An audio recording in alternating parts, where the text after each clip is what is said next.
I used to believe life was a straight road. You work hard, you keep your head down, and eventually you make it. That was the lie I told myself when I quit my steady job to build a startup. I had a dream, a team, and just enough arrogance to think I'd conquer the world.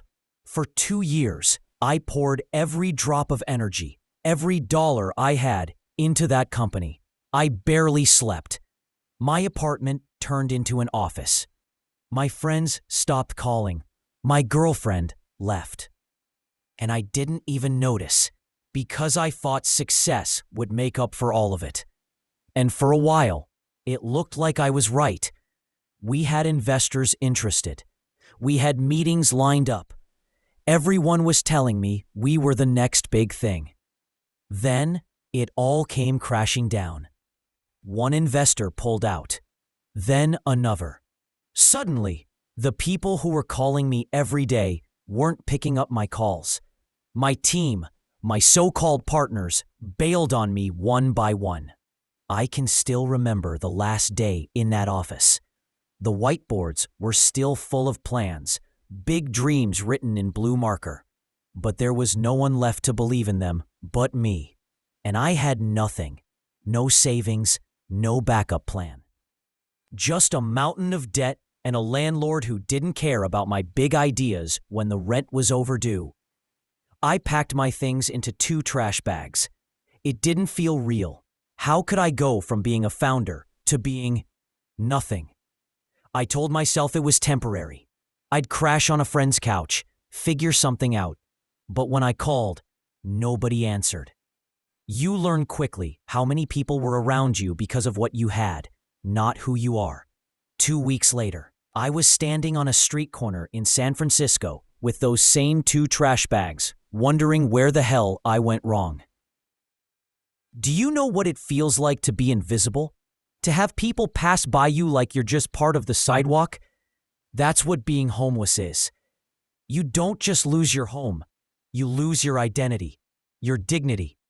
You stop being Ethan Cole, the ambitious founder, and become that guy with dirty clothes and a blank stare. At first, I thought it would be easy. I'd sleep in my car, get a part-time job, rebuild slowly. But then my car got repossessed. After that, it was a bench in the park, and then under the bridge. That bridge became my roof, and the cold concrete became my bed. Nights were the worst. I'd lie there staring at the stars, listening to the distant hum of cars, wondering how my life had unraveled so fast. I used to pitch ideas to investors in glass conference rooms. Now I was scrounging for half-eaten sandwiches from trash cans behind cafes. It's funny how quickly your definition of a good day changes. A good day used to mean closing a funding round. Now it meant finding a warm cup of coffee someone didn't finish. And yet, somewhere inside me, that fire didn't die. It was small, just a flicker, but it was there. Every time someone looked at me like I was worthless, every time someone crossed the street to avoid me, it burned a little brighter. I told myself, this isn't the end. This is the beginning of the comeback. I didn't know how. I didn't know when. But I knew one thing. I wasn't going to die under that bridge, no matter what it took. That night, as I wrapped an old jacket around myself and closed my eyes against the freezing wind, I whispered a promise. This isn't where my story ends. The first night under the bridge was the hardest. Not because of the cold, though it cut through my skin like knives, but because of the silence. It wasn't real silence. There were cars above, horns blaring in the distance, the occasional siren. But in my head, it was dead quiet. No notifications, no calls, no messages. For years, my phone buzzed every few minutes. Investors, clients, emails, deals. My life had been noise. And now, nothing. Just me and the darkness. I didn't sleep that night. I just stared at the graffiti on the concrete pillar next to me. No future. That's what it said in thick black spray paint. I laughed bitterly because it felt true. When the sun rose, I woke to the sound of footsteps. Another guy was there, a big man with a gray beard, pushing a shopping cart full of junk. He looked at me, squinted, then nodded. No words, just a nod. That was my welcome to the underworld. No handshakes, no introductions.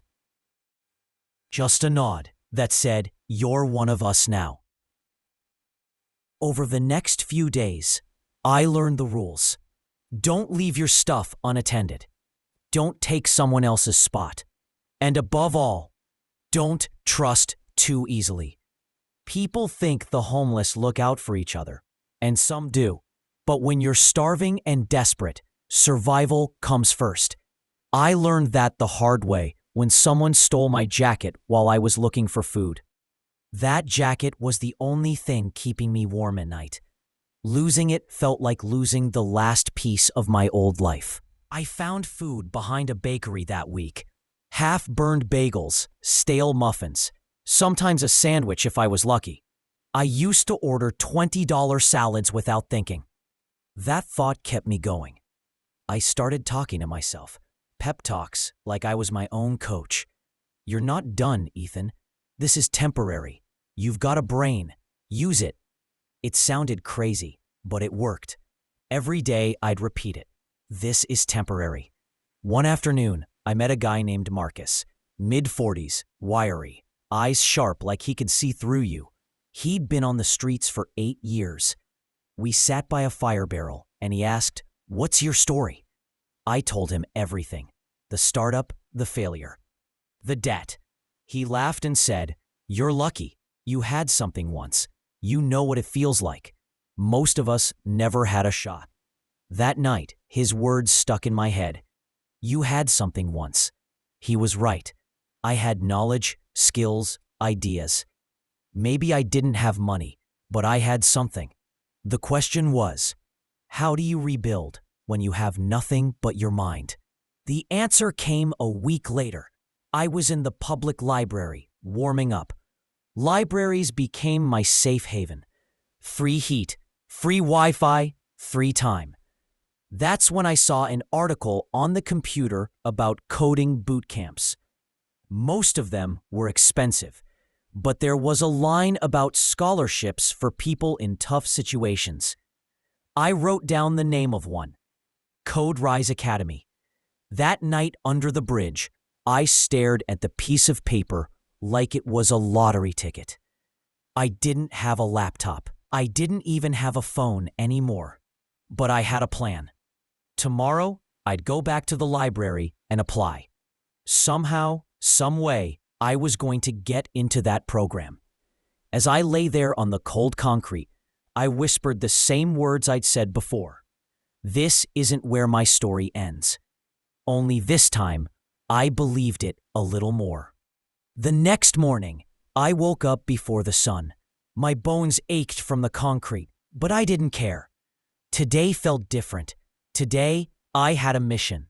I stuffed my few belongings into an old grocery bag and walked 2 miles to the public library, rehearsing what I'd say in the application.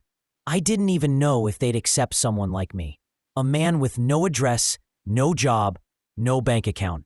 But I had nothing to lose. The library doors opened at 9, and I was the first one in. I made my way to the computer section and logged in with a temporary guest pass. My fingers hovered over the keyboard for a moment. It felt strange, like seeing an old friend after years apart. Technology had always been my world, and here I was, crawling back like a stranger. I searched for Code Rise Academy and found their website. Empowering people through technology, it read. The words felt like a lifeline. I clicked on the scholarship page, and my heart sank. Application deadline. Today. If I hadn't come here this morning, I would have missed it. That wasn't luck. That was fate. The form asked for basic details: name, email, phone number. I didn't have a phone, so I put my old number, and prayed they'd email me instead. Then came the essay question. Tell us why you deserve this opportunity. I stared at the screen for a long time. Where do you start when your life feels like a bad movie? Finally, I began typing. My name is Ethan Cross. A year ago, I was running a startup. Today, I'm homeless. But I haven't lost my ambition, my work ethic, or my mind. I want this opportunity because I refuse to let this chapter be the end of my story. I know what it's like to lose everything, and I know what it takes to build from zero. If you give me this chance, I won't waste it. I'll become one of your success stories. When I finished, I felt a strange mix of pride and desperation. I hit submit and whispered, please, just one shot. I spent the rest of the day in the library, reading free programming tutorials. I didn't understand half of it, but it didn't matter. It was like tasting hope again. At 5, the library closed, and I headed back to my spot under the bridge. That night, I stared at the dark ceiling of the city and imagined a different future. A desk, a laptop, a real bed, my own place. For the first time in months, I let myself dream. 2 days passed. No email. On the 3rd day, I almost gave up. I sat on the curb, eating another stale piece of bread, when I remembered something my old mentor used to say: success belongs to the persistent.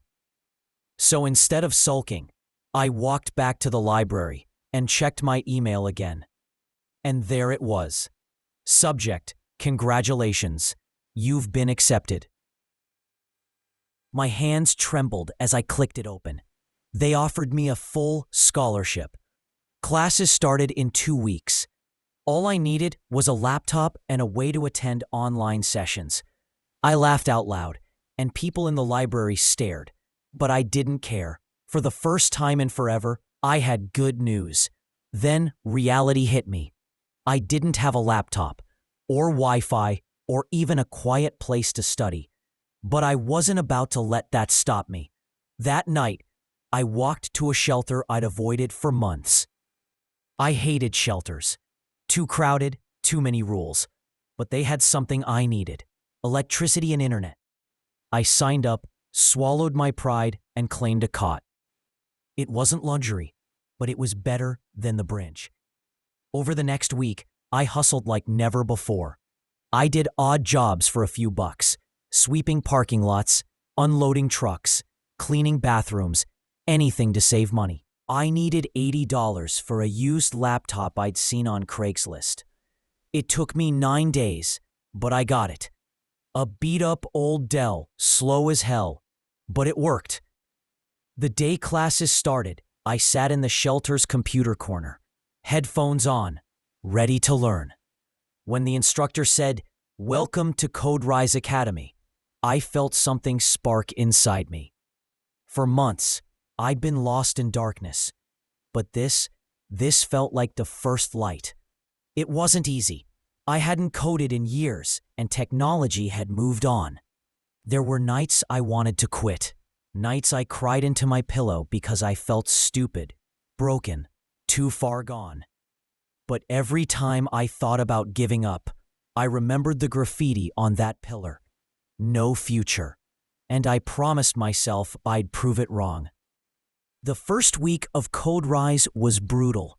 I thought my past experience would give me an edge, but technology doesn't wait for anyone.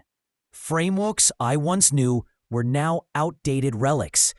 The instructor kept talking about things like React, Node.js, and cloud computing, and I sat there thinking, what language are you speaking?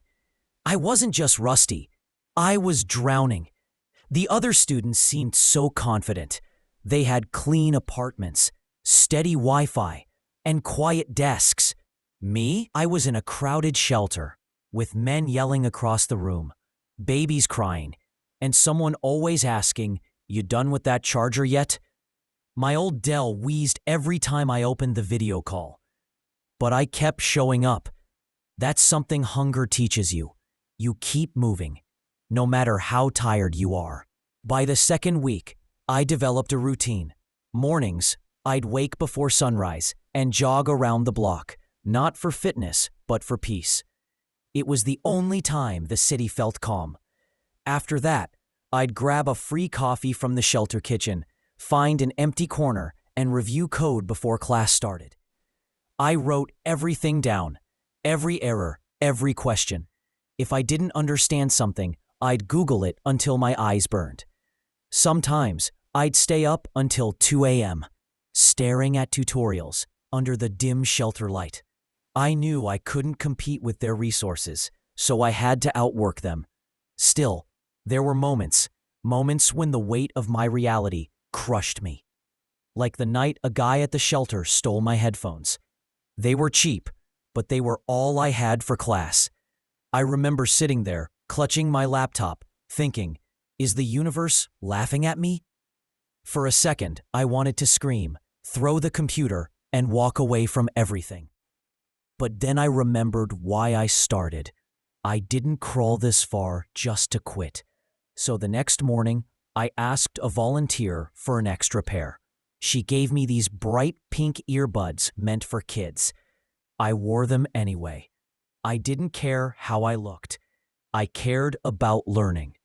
By week 3, something changed. The code started making sense. Variables and loops weren't enemies anymore. They were tools. The first time I built a simple app, a weather app that barely worked, I felt like a king. It wasn't much, but it was proof I wasn't broken. One day, the instructor, Mr. Hayes, called on me during class. Ethan, can you explain why we use promises in JavaScript? My heart pounded. I almost froze, but then I answered. Correctly. Exactly right, he said, smiling. That one sentence lit a fire in me. For weeks, I'd felt invisible, just another lost soul clinging to hope. But that moment, that was the first time I felt like myself again. After class, I stayed behind and asked Mr. Hayes for advice. I told him the truth, that I was homeless, learning from a shelter, trying to claw my way back. He didn't pity me. He didn't sugarcoat it either. He just said, Ethan, tech is about solving problems. And right now, your biggest problem isn't coding. It's believing you can do this. The day you stop doubting yourself is the day everything changes. Those words stuck with me. So I made a decision that night. No more self-pity. No more thinking like a victim. From that moment, I was Ethan Cross, the guy who was going to finish this program, land a job, and rewrite his life. I started working on side projects, small things that could impress potential employers. A task manager app, a budget tracker, things I needed for myself, honestly. I shared them with the class, and people started noticing. For the first time in a long time, I wasn't just keeping up. I was standing out. But the cycle wasn't fully broken yet. The shelter still closed at certain hours, and sometimes I'd get locked out if I came back late. One night, after working on code at the library, I returned to find the doors shut. It was raining, and I had nowhere to go. So I sat under a bus stop, laptop in my backpack, and I kept coding. Raindrops hit the screen, but I didn't care. I finished debugging that app at 3 a.m., soaked to the bone. That night taught me something. The old me would have quit. The new me couldn't. The cycle wasn't fully broken yet, but it was cracking. But the cycle wasn't fully broken yet. The shelter still closed at certain hours, and sometimes I'd get locked out if I came back late. One night, after working on code at the library, I returned to find the door shut. It was raining, and I had nowhere to go, so I sat under a bus stop, laptop in my backpack, and I kept coding. Raindrops hit the screen, but I didn't care. I finished debugging that app at 3 a.m., soaked to the bone. That night taught me something. The old me would have quit. The new me couldn't. The cycle wasn't fully broken yet, but it was cracking. That night, I couldn't sleep. I kept picturing myself sitting in that shelter, with the test timer ticking down, surrounded by chaos. Guys arguing over TV channels, someone blasting music on a cracked speaker, kids crying. How the hell was I supposed to build an app in that environment? For a second, that old voice crept in. The one that said, "You don't belong here. You're a failure." But then, I remembered what Mr. Hayes told me. The day you stop doubting yourself is the day everything changes. So I made a plan. First, I went to the public library and booked a study room for the entire 2 days. It wasn't glamorous, but it was quiet, and it had Wi-Fi. Then I stocked up on cheap snacks and instant coffee from the dollar store. If I was going to war, I needed ammo. When the test started, my hands were shaking as I opened the instructions. Build a task management app with user authentication, database storage, and a responsive UI. Sounds simple, right? Not when you're under pressure, fighting sleep, and your future depends on it. I started with the basics: HTML skeleton, CSS for layout. Then came the JavaScript logic for adding and deleting tasks. But when it came time to implement user authentication, my brain froze. I'd only just learned about Firebase, and now I had to use it? I stared at the screen, heart pounding, feeling that old fear crawl back. What if I fail? What if this was all for nothing? And then something clicked. I whispered to myself, "No one's coming to save you, Ethan. You've got to save yourself." So I kept going. I watched old class recordings, Googled like a madman, and tested every line of code until my eyes burned. I skipped dinner, living on coffee and determination. By 2 a.m., the first night, I had a login page that actually worked. Seeing that little "welcome user" message pop up felt like winning the lottery. But there was still more. Database storage, responsive design. Day 2 was brutal. My laptop fan sounded like a jet engine. My fingers ached, and my head felt like it was splitting. But I refused to quit. Every bug I fixed felt like another step toward freedom. Finally, with less than 2 hours left, I deployed the app. It wasn't perfect. Hell, the color scheme was ugly, and the UI looked like something from 2010. But it worked. Users could sign up, log in, add tasks, delete them, and even see them persist after refresh. I stared at the screen, tears blurring my vision. I'd done it. When I clicked submit, my hands were trembling. Not from fear this time, but from adrenaline. After the deadline, I walked outside the library and looked up at the sky. For the first time in years, I didn't feel like a failure. I felt unstoppable. 2 days later, the results came in. My app wasn't just functional. It scored in the top 10%. Mr. Hayes emailed me personally. "Ethan, this was outstanding work. I want to talk to you about the mentorship program." I stared at that email for what felt like an hour, smiling like an idiot, because this wasn't just about a test. This was proof that I could fight back, proof that I could build something from nothing, even when the odds were against me. And that night, lying on my thin shelter mattress, I whispered to myself, "This is just the beginning." The day I got that email from Mr. Hayes changed everything. It wasn't just a congratulatory note. It was an invitation. He wanted to schedule a one-on-one video call with me to discuss opportunities. Those words, discuss opportunities. I read them over and over like they were written in gold. For a guy who'd been sleeping on a thin mattress in a homeless shelter, that felt unreal. But before I replied, reality hit me. I didn't even have a proper setup for a video call. My laptop was a 5-year-old hand-me-down that wheezed like an asthmatic dog every time I opened Chrome. My webcam? Non-existent. For a split second, I thought about canceling, making some excuse like, "Sorry, my schedule's full." That old voice came back, whispering, "You don't belong in this world, Ethan. This isn't for guys like you." But then I shut it down. Hard. "No," I said out loud, startling the guy next to me at the shelter. "I'm not backing out now." So I hustled. I borrowed a webcam from the library, cleaned up my laptop, and practiced speaking into the mirror like some kind of wannabe CEO.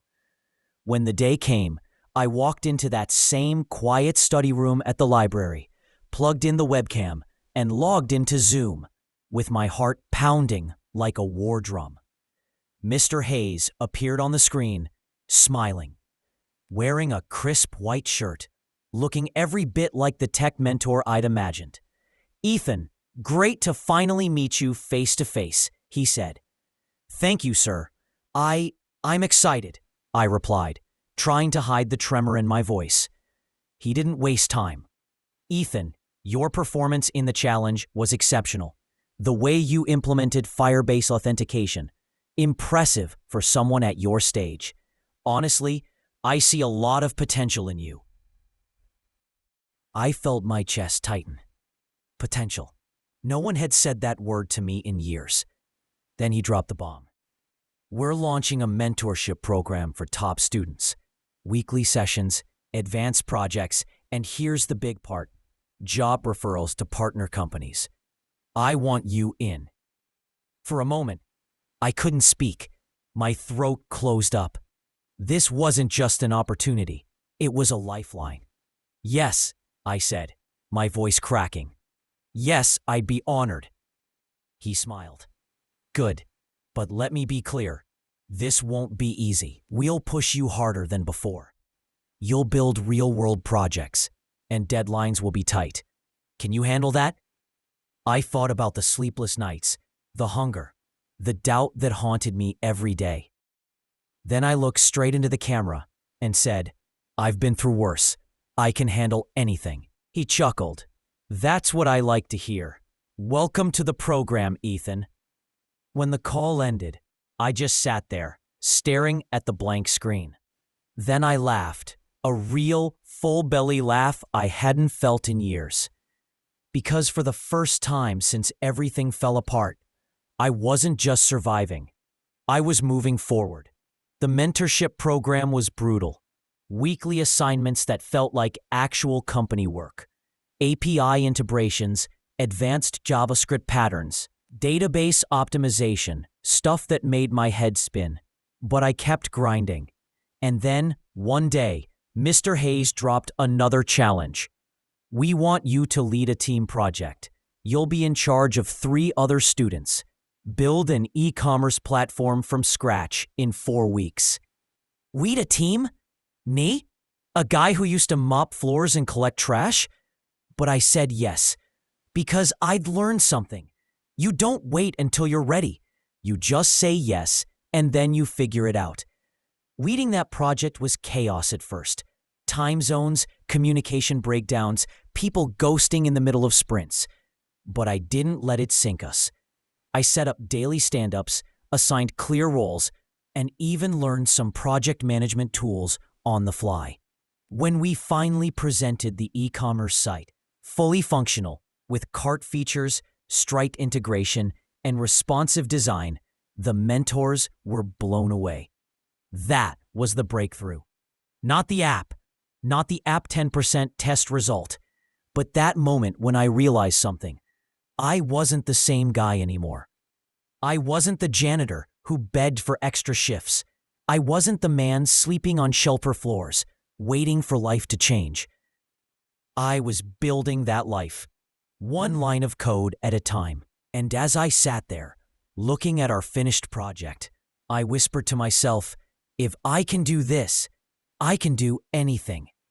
That night, I walked out of the library, looked up at the stars, and smiled. because for the first time in a long time, the future didn't scare me. It excited me. And deep down, I knew this was just the beginning of something much bigger. 3 weeks after we completed the e-commerce project, life started to feel different. I wasn't rich, I wasn't famous, and I still slept on that thin mattress at the shelter. But inside, I was a new man. Every day, I opened my laptop with purpose. No more scrolling aimlessly. No more escaping reality with movies or games. I was building. I was becoming. Then it happened. I woke up one morning, checked my email on my phone, and there it was. Job opportunity. Let's talk.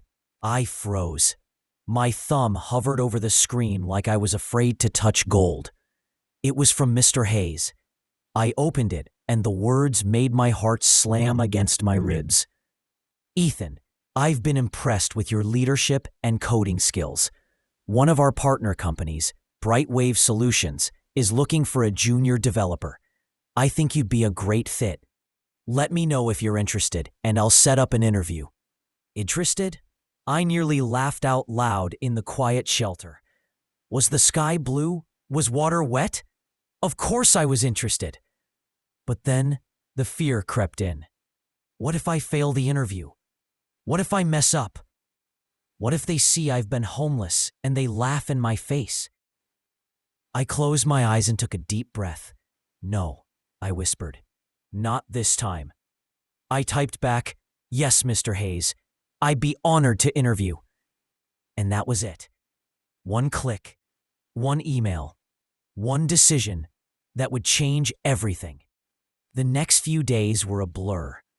I prepared like my life depended on it, because honestly, it did. I studied coding questions, brushed up on algorithms, and rehearsed answers for common interview questions until I could answer them in my sleep. But there was one problem. I had nothing to wear. No suit, no tie, not even a decent shirt. All I had were 2 faded t-shirts and a hoodie that had seen better days. So I did something I'd never done before. I asked for help. I went up to one of the volunteers at the shelter, an older woman named Grace. She was always kind, always smiling. Grace, I said, my voice low. I have a job interview, but I don't have anything to wear. Do you know where I can get something, maybe cheap? Her eyes lit up. A job interview? Oh, honey, that's wonderful. She reached into her purse, pulled out a small card, and handed it to me. Go to this place, she said. They give out professional clothes for people starting over. Tell them Grace sent you. I wanted to hug her right there. Instead, I thanked her and ran to the address. The place was small but neat. Racks of donated suits lined up like soldiers waiting for battle.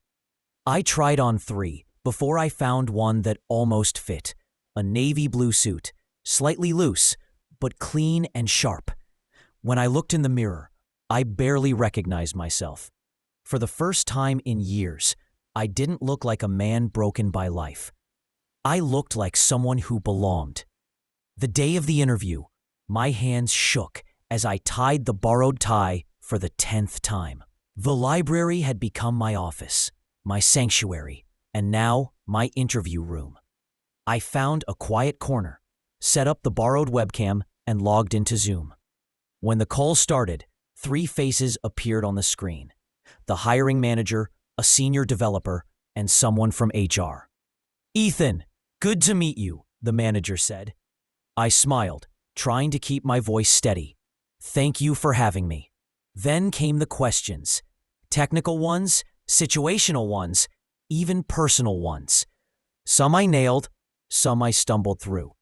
But every time I felt myself falter, I reminded myself, you've survived worse than this. Keep going. Finally, the manager leaned forward and said, well, Ethan, your code test was excellent, and you've shown great problem-solving skills today. We'd like to move you to the final round. I nodded calmly on the outside. But inside, I was screaming. After the call, I sat there staring at the screen. Tears welled up, and I let them fall. Because that wasn't just an interview. That was a door cracking open, a door I thought had slammed shut on me forever. The final round was tougher. Live coding, debugging, and even a system design question that made my brain feel like it was melting. But I kept pushing, kept breathing, kept believing. And then, 2 days later, the email came. Congratulations, Ethan. We're thrilled to offer you the position of junior developer at Brightwave Solutions. I dropped my phone. Literally. It clattered on the floor of the shelter as I just sat there, staring at the ceiling, laughing and crying all at once. I got the job. Me, the guy who used to mop office floors, was now going to build the systems those offices ran on. And that night, as I lay on my mattress, I whispered something I hadn't said in a long time. Thank you, God. Thank you for not letting me quit. Because this wasn't just a job. This was my ticket out of the darkness. My proof that no matter how far you fall, you can rise again. And deep down, I knew this was only the beginning. The morning of my first day felt surreal. For the first time in years, I wasn't waking up to the sound of snores in the shelter or the smell of burnt coffee from a community pot. Instead, I was standing in front of a full-length mirror in my borrowed navy suit, adjusting a tie that still didn't feel like mine. Ethan, I whispered to my reflection, you're not a janitor anymore. But even as I said it, the doubt clung to me like a shadow. What if they found out who I really was? A guy who slept on a shelter mattress, who once begged for leftover food in back alleys. What if the building stood like a glass fortress in the middle of downtown, reflecting the rising sun? As I walked through the automatic doors, the lobby swallowed me whole. Polished floors, tall ceilings, a chandelier that looked like it belonged in a palace, not an office. For a moment, I froze. I'd mopped floors like these before, back when I was invisible, pushing a cart no one saw. Now, I was here to work as a developer. The receptionist smiled as I approached. Welcome to Brightwave. Name, please. Ethan Walker, I said, trying to sound confident even though my heart was racing like a train. She checked her screen, then handed me a sleek visitor badge. Your manager, Claire, will meet you in the lobby. Claire. I'd seen her name in the emails. She was the senior developer who would mentor me. A few minutes later, a woman in her late 30s walked toward me, laptop tucked under her arm, eyes sharp, but kind. You must be Ethan, she said, offering her hand. Yes, ma'am. Claire, I stammered, shaking her hand. Relax, she smiled. You made it. Welcome to Brightwave. Let's get you set up. We walked through the open floor plan, rows of sleek desks, massive monitors, and people who looked like they'd stepped out of tech magazines. Everyone moved with purpose, tapping keyboards, speaking in acronyms I barely understood. My desk was small, but modern, with a dual monitor setup that made my heart race with excitement. Claire handed me a laptop. Here's your machine. IT already configured it. You'll be working on a feature for one of our e-commerce clients. Nothing too crazy for now. Just get familiar with the code base. I nodded, though my palms were sweating. When she left me to settle in, I stared at the screen. My name glowed on the login page like a silent reminder. You belong here. You earned this. Still, my brain whispered, do you really? By noon, I had gone through the onboarding docs, set up my tools, and joined the company Slack. But the real challenge began after lunch, when Claire handed me my first task. Fix a bug in the cart module. Should be simple. Simple? Maybe for her. For me? It felt like climbing Everest in sneakers. I opened the code. Thousands of lines stared back at me like a foreign language. I scrolled, searching, reading comments, tracing logic. My head throbbed. What am I doing here? I muttered under my breath. Hours passed, and I still couldn't find the bug. My fingers hovered over the keyboard as panic bubbled in my chest. They're going to realize they made a mistake. They'll fire me before the week's over. Just then, a voice snapped me out of my spiral. Everything okay? It was Claire. I swallowed hard. Yeah, just trying to figure out where the error's coming from. She pulled up a chair, glanced at my screen, and smiled. See this function? It's calling the wrong service. Happens to everyone. Change it here, and you're good. 2 clicks later, the error was gone. I wanted to sink into the floor, but Claire didn't make me feel stupid. She patted my shoulder and said, "Don't stress. We've all been there. You'll get the hang of it." Something in her tone made me believe her. By the end of the day, I fixed 2 more small issues. Nothing groundbreaking, but when I pushed my first commit and saw it merged into the main branch, a thrill shot through me. Walking out of that glass building, the city lights shimmering like 1,000 promises, I felt something I hadn't felt in years. Pride. Not because I was rich, not because I had made it, but because I survived. I endured. I clawed my way out of the darkness and into this moment. As I boarded the bus back to the shelter, the suit wrinkled and my body exhausted, I whispered to myself, this is only the beginning. Weeks passed at Brightwave, and every day felt like a test. I was no longer the homeless man staring at a laptop in a shelter. I was a developer with responsibilities, deadlines, and a team relying on me. But the truth was, I still felt like I was pretending. Every time I solved a bug or completed a feature, a little voice whispered, "They'll find out who you really are." Then came the project that changed everything. An AI-driven shopping assistant for one of our biggest clients. Brightwave needed someone to lead the prototype development, and Claire, surprisingly, chose me. "Ethan, I think you're ready," she said. "Take the lead on this one. Don't worry, I'll be here if you need guidance." Lead. Me. That word hit harder than any bug I'd ever fixed. For months, I'd been invisible, forgotten, sleeping on concrete. And now I was leading a project worth thousands of dollars. I accepted, nodding, trying not to shake. The first week was chaos. My team, 3 other junior developers, had different styles, different speeds, and differing ideas. I had to balance personalities, organize tasks, and make sure the AI prototype actually worked. There were nights I stayed in the office until 2 a.m., debugging code, writing algorithms, and testing models, fueled by nothing but instant noodles and stubborn determination. I remembered the nights under the bridge, wondering if I'd survive. And now, here I was, staying up late because I wanted to succeed, not because I had no choice. That difference felt monumental. Then came the breakthrough. I was reviewing user interaction data when I had an idea. Instead of using the standard recommendation algorithm, why not combine purchase history with real-time trend analysis? It was risky, and I had no guarantee it would work. But I coded it anyway, working through the night, testing and refining until it produced results. The next morning, I demoed it to Claire.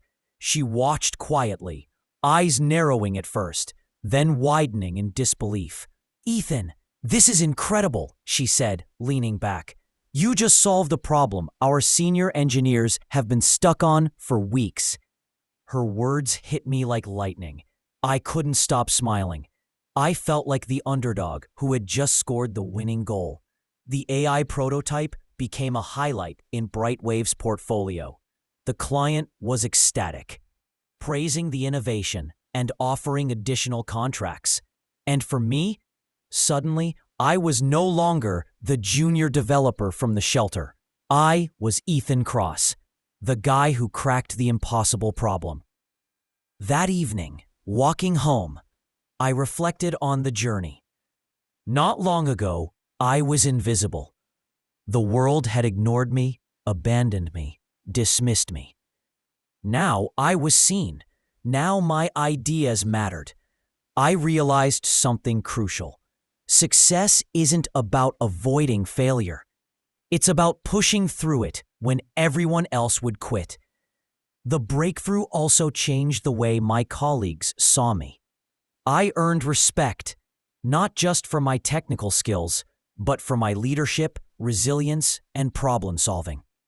Emails started coming my way, asking for advice, offering collaboration. My network expanded overnight, and I finally felt a sense of belonging in the tech world.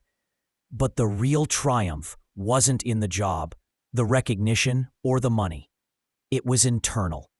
I had proven to myself, more than anyone else, that I was capable, resourceful, and unbreakable. That night, lying in my small apartment I rented after leaving the shelter, I stared at the ceiling and whispered to myself, "This is just the beginning. I can go further." Because now I believed it. I believed that even a man who had lost everything could rise, not just survive, but thrive. After the AI project success, my life at Brightwave transformed almost overnight. I wasn't just another junior developer. I was a problem solver, a leader, someone people came to for guidance. My confidence grew. But so did the challenges. Corporate life had its own kind of jungle, one I hadn't fully anticipated. Politics, office rivalries, tight deadlines, meetings that seemed endless. Sometimes I felt like I was back under the bridge, staring at obstacles that seemed insurmountable. The difference this time? I had the skills, the determination, and the belief in myself. I refused to be invisible again. Claire became my mentor, pushing me further than I ever imagined. "Ethan," she said during one late-night meeting, "you have potential, but potential without strategy won't get you far. Learn to manage not just code, but people, projects, and priorities." I nodded. I absorbed every word, every lesson. I began taking on more responsibility, not just coding, but managing larger teams, negotiating with clients, and presenting ideas to executives. At first, it was overwhelming. There were nights I stayed at the office until midnight, eyes bloodshot, my laptop glowing like a tiny sun in the dark. But each small victory, each problem I solved, fueled me. I began to see the bigger picture. This wasn't just about being a good developer. It was about building influence, trust, and vision. Then came my first promotion, lead developer. I remember Claire calling me into her office. "Ethan, you've earned this. You're now responsible for our next big project, a global e-commerce platform.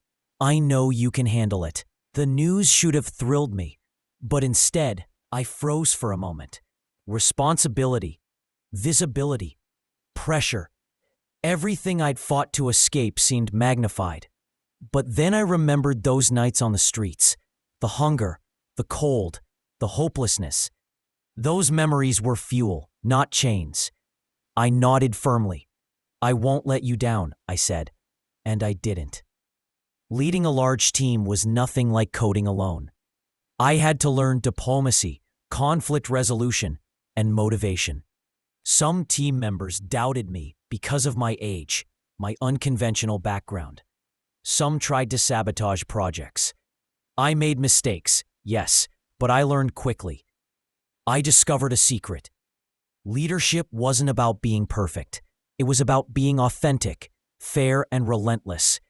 I treated every team member with respect, encouraged ideas, and celebrated small wins.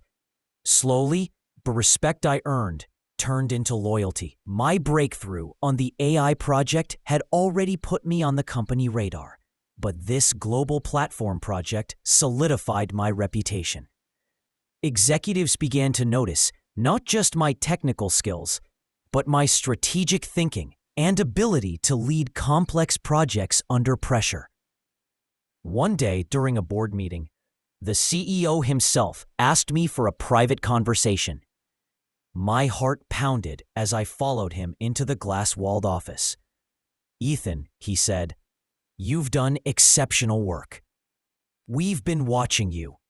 I want to offer you a position in our executive track. If you continue on this path, you could be a VP in a few years." VP. Me. Ethan Cross. From a shelter. From nothing. The word seemed impossible. But I smiled, keeping my voice steady. "I'm honored," I said. Over the next few months, I climbed faster than I ever imagined. I learned finance basics, attended high-level strategy meetings, and even started mentoring younger developers, remembering how Claire had believed in me. Every step forward felt surreal. Every achievement reminded me that persistence, vision, and courage could overcome even the darkest past. By the end of the year, I was Senior VP of Technology. People stopped seeing me as the kid from the streets and started seeing me as a visionary leader. But through it all, I never forgot where I came from.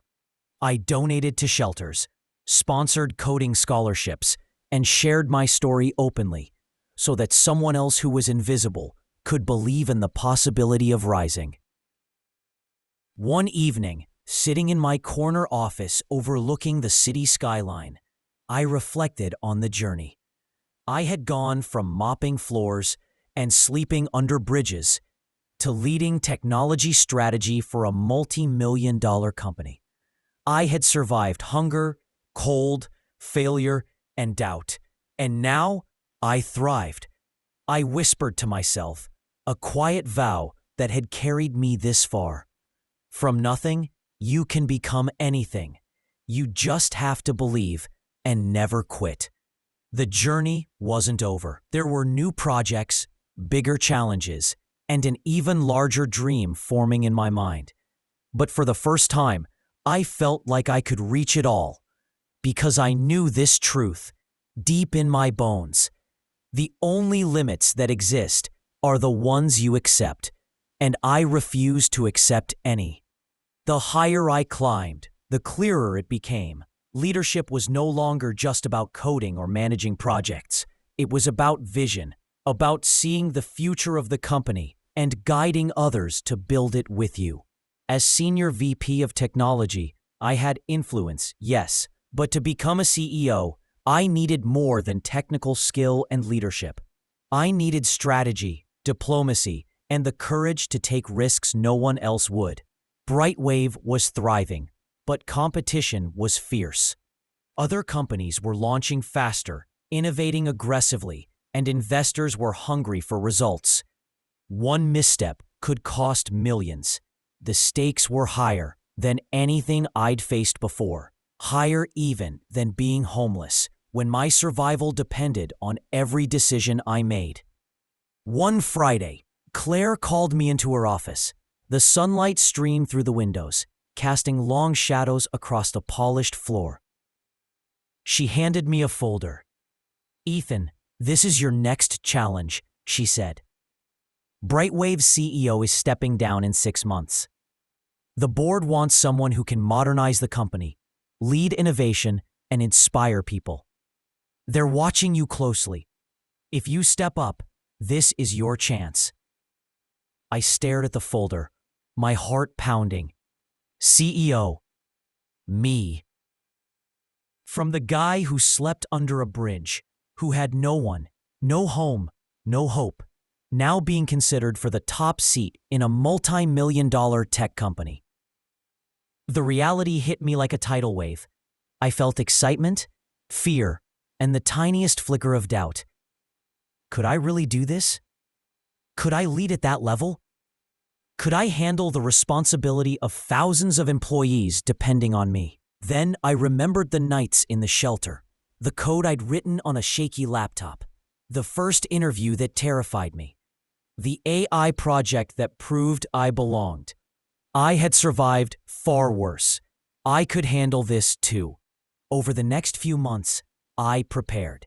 I met with board members, studied corporate finance, learned high-level strategy, and developed a vision for Brightwave's future. I stayed late at the office, reviewing reports, building growth plans, and learning how to communicate big ideas clearly and persuasively. It wasn't easy.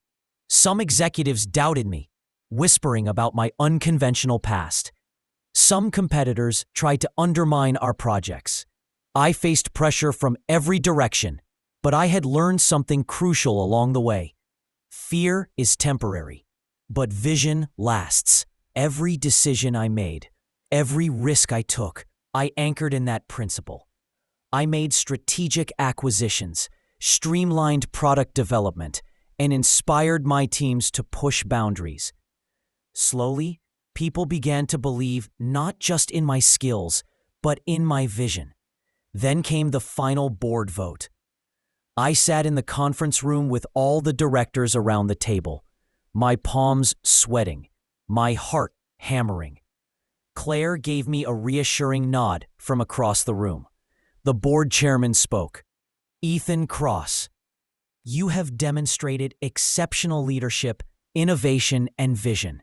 Your journey is inspiring, and we believe you can lead Brightwave into the future." I could hardly breathe. After a long pause, he continued, "We are pleased to offer you the position of Chief Executive Officer. Do you accept?" I closed my eyes for a moment, thinking of every struggle, every sleepless night, every obstacle I had faced.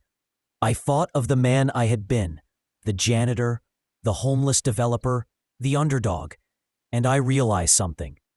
I was ready. "Yes," I said, voice firm, "I accept." When the announcement went public, I was overwhelmed with messages, congratulations, disbelief, and even curiosity. How had a man who once had nothing risen to the top?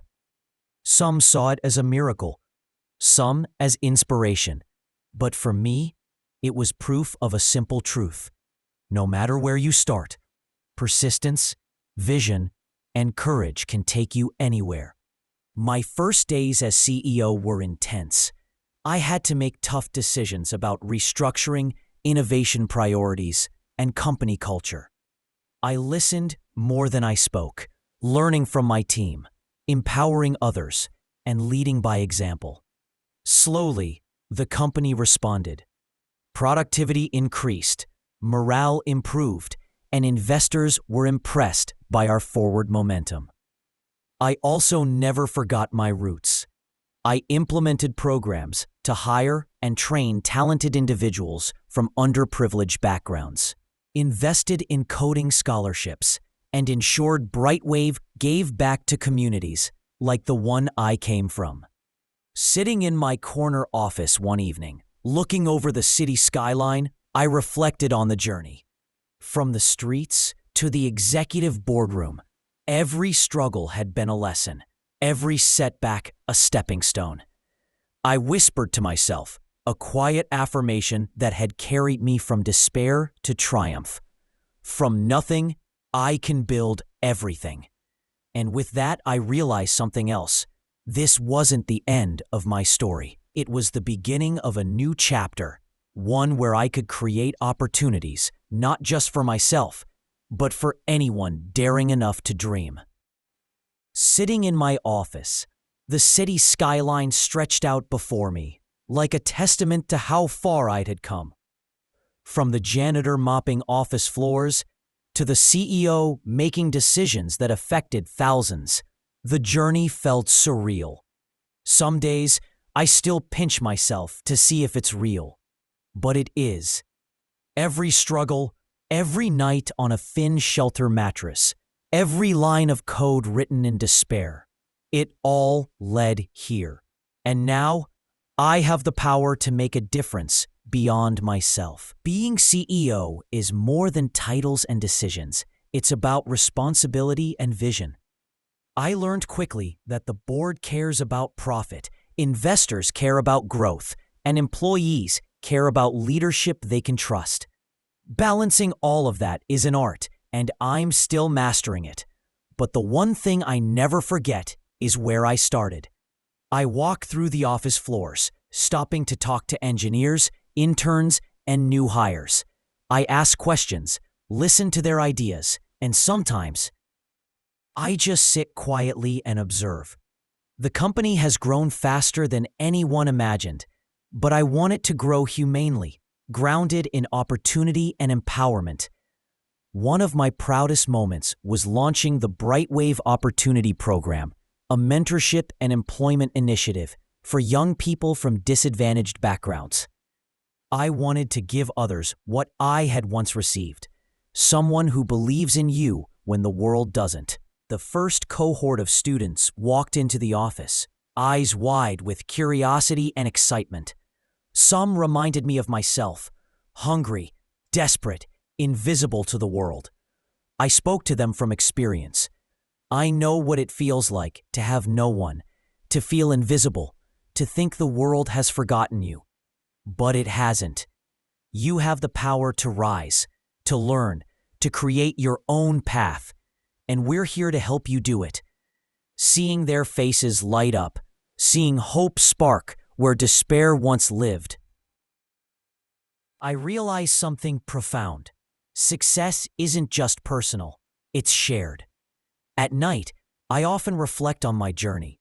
I think about the janitor I once was, the homeless nights, the first coding challenge, the sleepless library sessions, the interviews, the promotions, and now the CEO office. Every moment of struggle shaped me, taught me resilience, humility, and vision. I learned that life doesn't give second chances. You take them. You fight. You push, even when it seems impossible. And most importantly, you believe in yourself when no one else does. Some people call my story inspirational. Others call it improbable. To me, it's simply the truth. Persistence matters more than talent. Resilience is the strongest skill you can develop. Opportunity favors those who never quit. I use my platform not to boast, but to inspire action. I mentor students personally, support shelters, and invest in programs that provide tools and training for the underprivileged. I want others to know that your past does not define your future. As I look out over the city at night, lights twinkling like stars fall into earth, I whisper a silent gratitude. To every teacher, mentor, volunteer, and stranger who offered a hand, a smile, or a moment of encouragement, thank you. And to the janitor I once was, the boy who felt invisible and hopeless, I made it. I kept moving when I wanted to stop. I turned every no into fuel. I rose. And now it's time to help others rise. I place my hand on the desk, feeling the smooth surface, and I smile, because I know the journey never truly ends.